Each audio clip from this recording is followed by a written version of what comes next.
once again, Tesla shares twist and turn on every word from Elon Musk. The founder and chief executive has revealed the heavy strain that he's under. He's described the past year as excruciating. It's a deeply personal interview with the New York Times. Investors showed little sympathy for his plight. The shares are down 9% on the day. Elon Musk believes the worst personal pain has yet to come. At times he was teary, at times he was laughing. He told the reporters sometimes he didn't leave the Tesla factory for 3 or 4 days, and he almost missed his brother's wedding. He was driving to the airport when he tweeted about securing funding to take Tesla private at 4:20 and was not on weed. No one else reviewed that tweet before he posted it. And he often can't sleep without the pharmaceutical Ambien. David Geddes is one of the New York Times reporters who interviewed Elon Musk. He joins me now. Good to see you, sir. Good to see you. I suppose we can get into the minutiae of what he said and all that, but what was your overall impression of the man when you could hear his voice?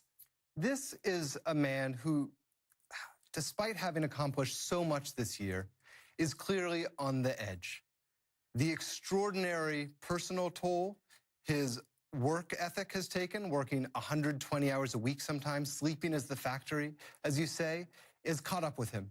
And the stress of the short sellers who have been targeting Tesla's stock, second-guessing him, and his, frankly, relentless efforts to engage them on Twitter and fight back at every moment has finally caught up with him. He doesn't have a number 2 as such, and the board, there's some disagreement, isn't there? He says they're not looking, but the board are. We have it on good authority that there is a process underway to try to get this man executive help.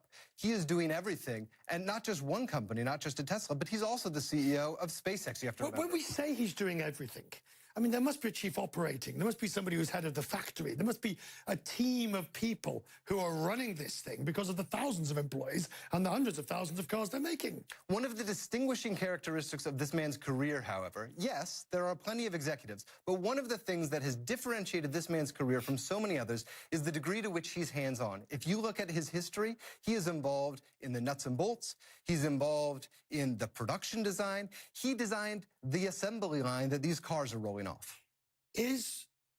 Are the board being negligent in the sense that they have presided over the situation as it has got worse, seemingly without taking any action?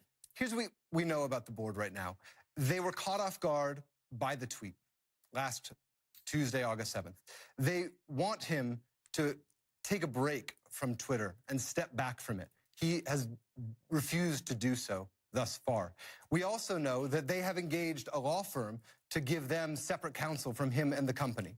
But he, as I remember from last week and his statement, he owns about 20% or so of the stock. It's still the board's company. They are the shareholders' representatives.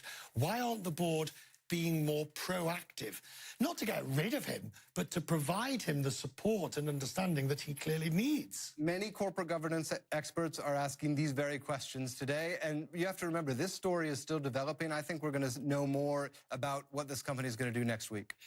That would suggest that potentially the announcement on privatization next week. No, I didn't mean to suggest that at all. Only to say that this interview came out late last night. But if we...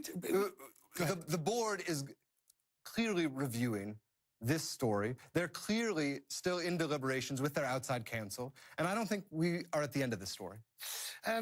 So as for Elon Musk himself, I mean, he says he needs Ambien to help him sleep occasionally. Well, there's no specifics how often, but the fact he's able to talk about that is significant. And what got me, though, was the last line of the article this morning. Basically, find somebody else and I'll give them the job. Find somebody else and they can do it.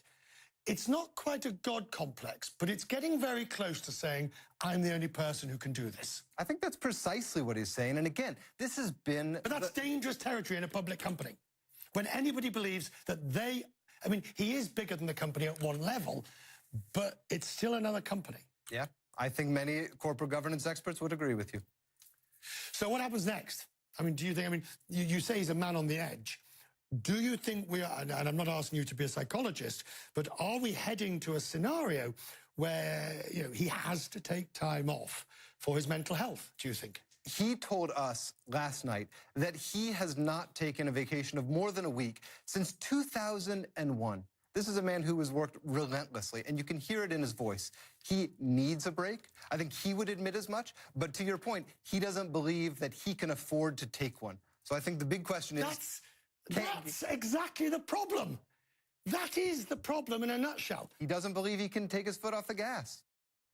Metaphorically. Good to speak to you. Thank you. Thank Excellent you. reporting. It was an excellent article in this morning's paper. Thank you.